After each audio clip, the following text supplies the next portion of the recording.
أعوذ بالله من الشيطان الرجيم بسم الله الرحمن الرحيم يا بني آدم قد أنزلنا عليكم لباسا يواري سوآتكم وريشا ولباس التقوى ذلك خير ذلك من آيات الله لعلهم يذكرون يا بني آدم لا يفتننكم الشيطان كما أخرج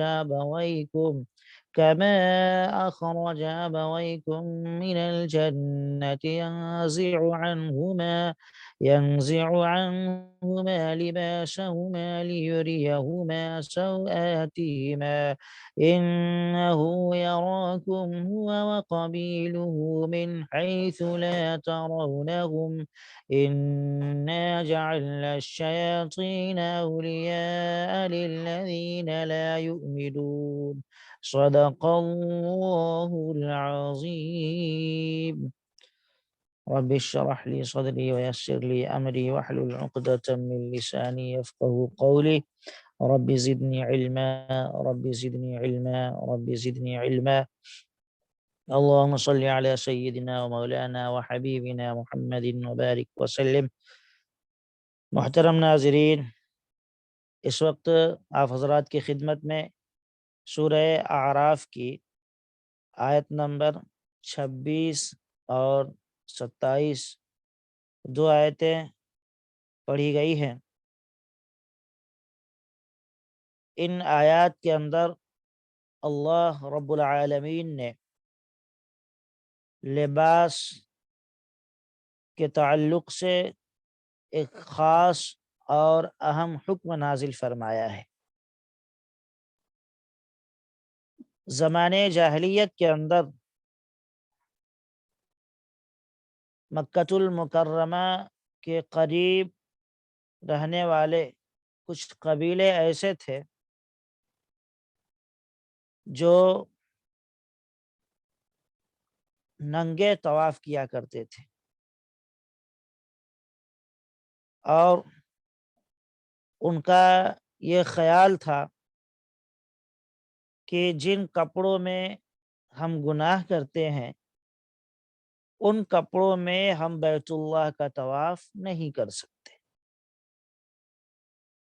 یہ ان کا خیال تھا۔ چنانچہ جب یہ لوگ طواف کرنے کے لیے آتے تھے تو پھر کپڑا اگر ملا کچھ خاص لوگوں کے پاس سے تو اس کپڑے میں طواف کرتے تھے، اور اگر نہیں ملا تو ننگے ہی طواف کر لیا کرتے تھے۔ اور اس میں مرد اور عورتیں سب شامل تھی، بلکہ مردوں کے مقابلے میں ان کی جو عورتیں تھیں وہ زیادہ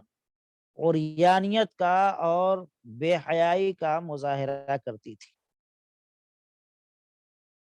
اللہ رب العالمین نے یہ آیت نازل فرمائی ان کو رد کرنے کے لیے اور اس بے حیائی کو لگام دینے کے لیے،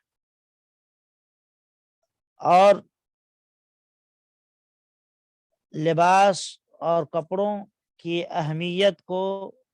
بیان کرنے کے لیے۔ اللہ تبارک و تعالی فرماتے ہیں یا بنی آدم قد انزلنا علیکم لباسا یواری سوآتکم وریشا ولباس التقوی ذلک خیر۔ اے آدم کے بیٹوں اور بیٹیوں، ہم نے تمہارے لیے لباس نازل کیا ہے جو تمہارے جسم کے ان حصوں کو چھپا سکے جن کا کھولنا برا ہے، اور جو زینت کا ذریعہ بھی ہے، خوشنمائی کا ذریعہ بھی ہے، اور تقوی کا جو لباس ہے وہ سب سے بہتر ہے۔ یہ سب اللہ کی نشانیوں کا حصہ ہے جن کا مقصد یہ ہے کہ لوگ سبق حاصل کریں۔ اللہ رب العالمین نے ان آیات میں لباس کے تعلق سے جو خاص حکم نازل فرمایا ہے وہ اس طور پر ہے کہ یہ حکم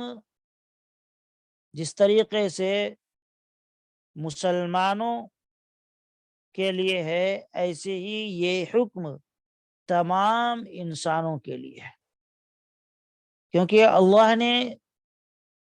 یا ایھا المسلمون نہیں کہا، بلکہ یا بنی آدم کہا ہے، اے آدم کے بیٹے اور بیٹی۔ اس کے بعد اللہ نے لباس کو فرمایا ہے کہ یہ تمہارا لباس اللہ رب العالمین کی طرف سے ایک عظیم نعمت ہے اور تحفہ ہے، اس لباس کی قدر کرو اور اپنے ستر کو چھپاؤ۔ لہذا لباس یہ انسان کی فطری خواہش اور ضرورت ہے، اور اسی طریقے سے لباس یہ انسان کے لیے زیب و زینت کا ذریعہ بھی ہے۔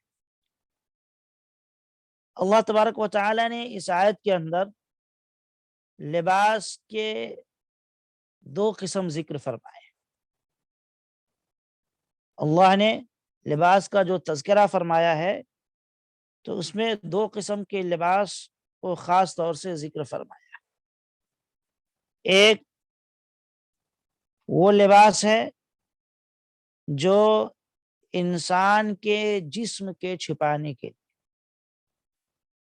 جو ستر پوشی کا فائدہ دے، اور ایک طرح کا لباس وہ ہے جو انسان کے زیب و زینت کے لیے ہے، اس کی خوشنمائی کے لیے۔ اللہ نے فرمایا یا بنی آدم قد انزلنا علیکم لباسا یواری سوآتکم، ایک لباس وہ ہے جس کا مقصد ستر کو چھپانا ہے، اور ایک لباس وہ ہے جو زیب و زینت کے لیے ہے، پردے کے ساتھ ساتھ اس سے زینت حاصل کرنا مقصود ہوتا ہے، خوبصورتی حاصل کرنا مقصود ہوتا ہے۔ اور یہ جو لباس اللہ نے انسان کو عطا فرمایا ہے، یہی انسان کو دوسرے مخلوقات سے الگ کرتا ہے، دوسرے مخلوقات کو الگ کرتا ہے۔ یہی وجہ ہے کہ شیطان جب انسان پر حملہ کرتا ہے تو سب سے پہلے وہ انسان کے لباس کو اترواتا ہے۔ لباسا یواری سوآتکم وریشا، اللہ نے یہاں لباس کا جو ذکر فرمایا ہے وہ خصوصاً دو طرح کا لباس، ایک تو ستر کو چھپانے کے لیے ہے، اور ایک لباس وہ ہے جو انسان کی زیب و زینت کے لیے ہے۔ یہی وجہ ہے کہ شیطان سب سے پہلے جب حملہ کرتا ہے انسان پر اور گمراہ کرتا ہے تو وہ لباس کو انسان سے چھیننے کی کوشش کرتا ہے۔ آج بھی یہ چیز دنیا کے اندر بڑی تیزی کے ساتھ فیشن کے نام پہ عام ہو رہی ہے کہ شیطان اپنے شاگردوں کے ذریعے وہ اس بات کی پوری کوشش کر رہا ہے کہ انسانوں کو لباس سے بالکل خالی کر دیا جائے، اور بے حیائی کا بازار چاروں طرف گرم کیا جا رہا ہے، اور اس میں زمانے جاہلیت کی طرح عورتیں اس زمانے میں مردوں کے مقابلے میں بہت آگے بڑھ رہی ہیں۔ لہذا قرآن نے حکم دیا ہے کہ لباس کو اختیار کرو، اور زمانے جاہلیت کے اندر جو لوگ گمراہی میں مبتلا تھے اور ننگے طواف کیا کرتے تھے ان کی طرح مت ہو جاؤ، بلکہ اپنے سطر کو چھپاؤ، اور سطر کے چھپانے کے ساتھ ساتھ ایسا لباس اختیار کرو جو تمہارے وضاقتہ کو اور تمہاری حیت کو، تمہاری شخصیت کو بہت زیادہ خوبصورت بنائے، ایسے لباس کو اختیار۔ چنانچہ لباس کی اہمیت جو ہے وہ اتنی زیادہ ہے کہ اسلام کے اندر نماز اور روزہ وغیرہ کے مقابلے میں سب سے زیادہ پہلا فرض سطر کو چھپانا قرار دیا گیا۔ اسلام میں سب سے بڑا فرض، پہلا فرض نماز اور روزہ سے بھی پہلے سطر کا چھپانا ہے۔ اگر کوئی شخص اسلام قبول کرتا ہے تو پہلے اگر اس کے جسم پر کپڑے نہیں ہیں تو اسے پہلے کپڑے کا حکم دیا جائے گا، اس کے بعد ہی نماز کی ادائیگی ہوگی۔ حضرت فاروق اعظم رضی اللہ تعالی عنہ فرماتے ہیں کہ رسول اللہ صلی اللہ علیہ وسلم نے فرمایا، جب کوئی شخص نیا لباس پہنے تو اس کو چاہیے کہ لباس پہنتے وقت یہ دعا پڑھے، الحمدللہ الذی کسانی ما اواری به عورتی واتجمل به فی حیاتی، یعنی شکر ہے اس ذات کا جس نے مجھے لباس عطا فرمایا جس کے ذریعے میں اپنے سطر کو چھپاتا ہوں اور زینت حاصل کرتا ہوں۔ اس کے علاوہ اللہ تبارک و تعالی نے لباس کے اندر دو فائدے جو ذکر فرمائے، ایک تو لباس سے انسان اپنے سطر کو چھپائے، اور دوسرا وہ لباس جو زیب و زینت کے لیے ہو، خوبصورتی کے لیے ہو۔ ان دو قسموں کے علاوہ لباس کی ایک تیسری قسم ہے جس کو اللہ نے لباس التقوی کہا ہے اس آیت کے اندر، وَلِبَاسُ التَّقْوَى ذَلِكَ خَيْرٌ ذَلِكَ مِنْ آیَاتِ اللَّهِ لَعَلَّهُمْ يَذَّكَّرُونَ۔ لباس التقوی فرمایا ہے، یعنی معنی یہ ہے کہ ظاہری لباس تو سب جانتے ہیں کہ جسم کو چھپایا جائے، سردی اور گرمی سے لباس کے ذریعے جسم کو بچایا جائے، دھوپ سے بچایا جائے، یہ سارے فوائد ہیں ظاہری لباس کے۔ لیکن ایک تقوی کا لباس ہے جو ان ظاہری لباس سے بھی زیادہ بہتر ہے، اور جس طریقے سے ظاہری لباس انسان کے قابل شرم اعضاء کے لیے پردہ اور سردی گرمی سے بچاؤ کا ذریعہ ہے، زیب و زینت اور خوبصورت دکھنے کا ذریعہ ہے، اسی طریقے سے ایک تقوی کا لباس ہے جو عمل صالح اور اللہ کا خوف ہے، جو انسان کے اخلاقی عیوب اور کمزوریوں کو چھپا دیتا ہے اور تمام طرح کی دائمی تکلیفوں اور مصیبتوں سے نجات عطا فرماتا ہے۔ تو ظاہری لباس جو ہم اپنے جسم پر اوڑھتے ہیں، پہنتے ہیں، اس لباس کا فائدہ تو زیب و زینت ہے، سطر کا چھپانا ہے، سردی گرمی سے بچاؤ کا ذریعہ ہے۔ لیکن جو تقوی کا لباس ہے، یعنی اللہ کا خوف، اللہ کی خشیت اور شریعت اسلامیہ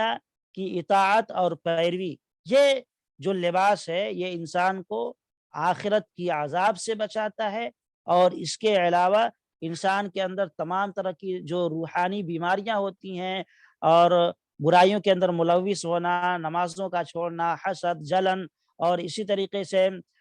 دوسروں کے حقوق پر ناجائز قبضہ کر لینا، دوسروں کے حقوق ادا نہ کرنا، ان تمام برائیوں سے یہ تقوی کا لباس جو ہے وہ انسان کو بچاتا ہے۔ تو اللہ تبارک و تعالی نے اس آیت کے اندر اس بات کا بھی اشارہ فرمایا کہ ایک بدکار آدمی جس میں خوف خدا نہ ہو وہ عمل صالح کا پابند نہیں ہو سکتا، وہ کتنے ہی پردوں میں چھپا ہوا کیوں نہ ہو، کتنا ہی اچھا لباس کیوں نہ پہن لے، ظاہری اعتبار سے خوبصورت تو دکھے گا لیکن اس کے اندر تقوی کا لباس نہیں ہے تو وہ در حقیقت وہ اللہ کا نیک بندہ نہیں بن سکتا۔ اللہ تبارک و تعالی فرماتے ہیں ذالک من آیات اللہ لعلہم یذکرون، یہ لباس اللہ کے نشانیوں میں سے ہے تاکہ وہ نصیحت حاصل کر سکے۔ لباس یہ اللہ کی ایک بڑی نعمت ہے اور اللہ کی بڑی نشانی ہے۔ دنیا میں تمام مخلوقات لباس سے خالی ہیں۔ ان کی حفاظت کے لیے، ان کے ستر پوشی کے لیے اللہ رب العالمین نے بالوں پر مشتمل چمڑے اور شرمگاہوں کو چھپانے کے لیے دم وغیرہ کی شکل میں ایک فطری پردہ دیا ہے، فطری پردہ دیا ہے۔ لیکن لباس کی جو خوبصورتی ہوتی ہے اور رنگ برنگ کے جو لباس ہوتے ہیں، اس میں جو ڈیزائن ہوتی ہے، یہ اللہ نے صرف انسان کو عطا فرمایا۔ یہ انسانیت کے اوپر ایک بڑا انعام ہے اللہ تبارک و تعالی کی طرف سے۔ بہرحال اللہ رب العالمین نے جو فرمایا ہے کہ یا بنی آدم قد انزلنا علیکم لباسا یواری، کہ اے آدم کے بیٹوں اور بیٹیوں، ہم نے تمہارے لیے لباس کو نازل کیا ہے۔ تو لباس ایسا ہونا چاہیے جس سے انسان کے اعضاء چھپ سکے، اور اسی طریقے سے لباس ایسا ہونا چاہیے جو زیب و زینت کا ذریعہ بنے۔ وہ لباس جو انسان کے جسم کو چھپا نہ سکے، وہ در حقیقت وہ لباس نہیں ہے شریعت کی نظر میں۔ مثلا مرد کے لیے سطر ناف سے لے کر گھٹنا ہے، گھٹنوں تک کا جو اعضاء ہیں، ان کو چھپانا مرد کے لیے فرض ہے، اور عورت کے لیے پورا جسم ہے، پورا جسم سطر ہے، پورا جسم چھپانا ہے سوائے چہرے اور ہتھیلی اور قدم کے۔ تو اب اگر عورت اس طرح کا لباس پہنتی ہے جو بالکل باریک ہے، جس سے بدن جھلک رہے ہیں، تو گویا کہ یہ بھی در حقیقت لباس نہیں ہے، یہ صرف بے حیائی ہے، اور یہ وہی ہے جو زمانے جاہلیت کی عورتیں کرتی تھیں اور مرد کرتے تھے۔ ننگے رہتے تھے، ننگے طواف کر لیا کرتے تھے، اور اکثر ننگے گھوما کرتے تھے، بازاروں میں بھی ننگے آیا کرتے تھے، کوئی شرم و حیا نہیں تھی ان کو۔ تو اگر کوئی عورت اس طرح کا لباس پہنتی ہے جو بالکل باریک ہے، جسم جھلک رہا ہے، یا پھر لباس اتنا ٹائٹ ہے کہ بدن کی جو ساخت ہے، بدن کی جو بناوٹیں ہیں، وہ سب کے سب نظر آ رہی ہیں، تو یہ بھی لباس نہیں ہے۔ اللہ کے نبی صلی اللہ علیہ وسلم نے ایسی عورتوں کے بارے میں فرمایا تھا، نساء کاسیات عاریات مائلات ممیلات لم يدخلن الجنہ، کہ آئندہ زمانے میں کچھ عورتیں ایسی پیدا ہوں گی جو لباس پہننے کے باوجود ننگی ہوں گی۔ لباس ان کے جسم پر ہوگا لیکن وہ ننگی ہوں گی۔ عاریات کاسیات مائلات ممیلات، وہ مائل کرنے والی ہوں گی، دوسرے مردوں کو اپنی طرف راغب کرنے والی ہوں گی۔ ایسی عورتیں جنت میں نہیں جا سکتی۔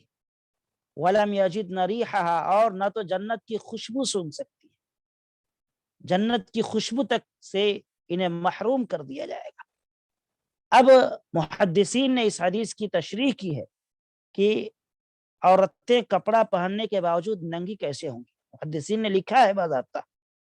کہ کپڑا اتنا تنگ ہو کہ جس سے بدن کے ابھار نظر آنے لگے، یا کپڑا اتنا باریک ہو جس میں بدن جھلک رہا، تو یہ کپڑا پہننے کے باوجود ننگی ہونا ہے۔ یا کپڑا اتنا چھوٹا ہو جس میں کہ کچھ حصے کھلے ہوئے ہوں، جیسے آج عموماً دوشیزائیں اور لڑکیاں جو بازاروں میں آتی ہیں اور نئے نئے فیشن ابیل کپڑے پہنتی ہیں جس میں کے کچھ حصے کھلے ہوئے رہتے ہیں، کبھی صرف ہاف پینٹ رہتا ہے، ٹی شرٹ رہتا ہے، کچھ نیچے کا حصہ کھلا ہے، کچھ اوپر کا حصہ کھلا ہے۔ یا عورتیں کچھ ایسی ہوتی ہیں، ساڑیاں پہنتی ہیں تو اوپر کا حصہ کچھ نظر آتا ہے۔ تو یہ ساری چیزیں ایسی ہیں کہ کپڑا پہننے کے باوجود ننگے ہونے کے مترادف۔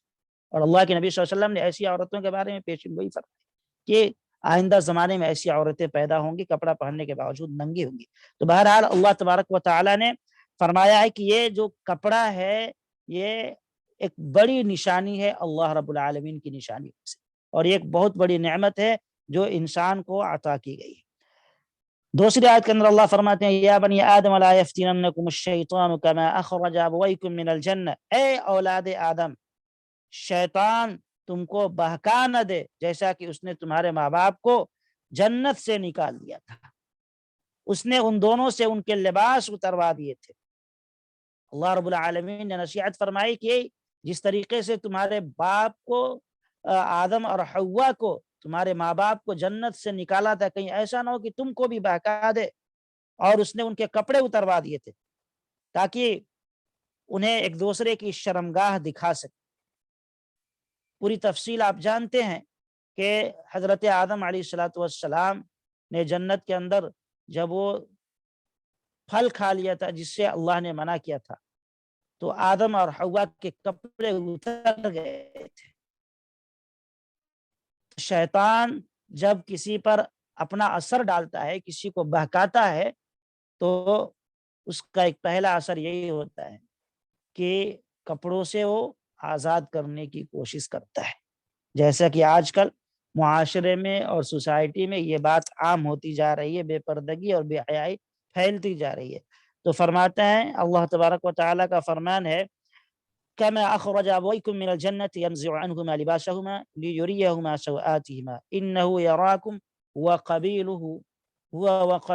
من حيث لا ترونه، یقیناً وہ اور اس کا لشکر تم کو دیکھتا ہے جہاں سے تم ان کو نہیں دیکھ سکتے، یعنی شیطان اور اس کے پورے چیلے چپاٹے اور اس کی ذریت تمہیں دیکھ رہی ہے لیکن تم شیطان کو نہیں دیکھ سکتے۔ اِنَّا جَعَلْنَا الشَّيَاطِينَ أَوْلِيَاءَ لِلَّذِينَ لَا يُؤْمِنُونَ، بے شک ہم نے شیطان کو انہی لوگوں کا دوست بننے دیا ہے جو ایمان نہیں لائے۔ یعنی شیطان اور اس کی ذریت پوری کوشش کرتی ہے انسانوں کو بہکانے کی، لیکن شیطان کے بہکاوے میں وہی آئیں گے جو ایمان نہیں لاتے ہیں، باقی رہے وہ لوگ جو قرآن اور حدیث پر عمل کرتے ہیں، اللہ اور اس کے رسول کے احکامات کے مطابق زندگی گزارتے ہیں، شیطان کے بہکاوے کا اثر ان پر نہیں ہوگا، شیطان ان پر غالب نہیں ہو سکتا۔ ہاں یہ ہو سکتا ہے تھوڑی دیر کے لیے شیطان بہکا دے، لیکن فوراً وہ استغفار کر لیں گے، اللہ سے روئیں گے دھوئیں گے، اپنے گناہوں کی معافی تلافی کرا لیں گے۔ ان کے علاوہ جن کا ایمان نہیں ہے اللہ پر، شیطان ان پر مسلط مستقل طور پہ کنٹرول حاصل کر لے گا، وہ شیطان کے اثر میں ہی ہمیشہ زندگی گزاریں گے۔ تو عزیزان گرامی، ان آیات کا اصل مقصد لباس کے احکام کو بیان کرنا ہے۔ اللہ تبارک و تعالی نے تمام انسانوں کو مخاطب کرتے ہوئے تنبیہ فرمایا ہے کہ ہر حال میں انسان شیطان کے مکر فریب سے، اس کے دھوکے سے اپنے آپ کو بچانے کی کوشش کرے اور شیطان کے فتنے میں مبتلا نہ ہو۔ شیطان کے فتنے میں مبتلا ہونے کا سب سے پہلا اثر یہ ہوتا ہے کہ شیطان انسان سے کپڑے کو الگ کر دیتا ہے، جیسا کہ حضرت آدم اور حوا کو کپڑے سے الگ کر دیا تھا۔ اسی لیے انسان کو چاہیے کہ ہمیشہ اپنے کپڑوں کا خیال رکھے، پردے کا اہتمام کرے۔ عورتیں خاص طور سے ایسی شارٹ کپڑا نہ پہنے جو بدن کو نہ چھپا سکے، یا فیشن کے نام پر اس طرح کا کپڑا نہ پہنے جیسا کہ اللہ کے نبی صلی اللہ علیہ وسلم نے فرمایا کہ کچھ عورتیں ایسی آئیں گی آئندہ زمانے میں کہ کپڑا پہننے کے باوجود ننگی ہوں گی۔ ایسا نہ کپڑا پہنے، بلکہ اس طرح کا لباس اختیار کرے جو بالکل ڈھیلا ڈھالا ہو، پورے بدن کے لیے ساتر ہو، بدن کو چھپا سکے۔ اللہ رب العالمین سے دعا ہے کہ اللہ رب العالمین ہمیں اور آپ کو اور ساری انسانیت کو صحیح ڈھنگ سے کپڑا پہننے کی توفیق نصیب فرمائے، بے حیائی اور دوسرے برے کاموں سے بچنے کی توفیق عطا فرمائے۔ وآخر دعوانا ان الحمد للہ رب العالمین۔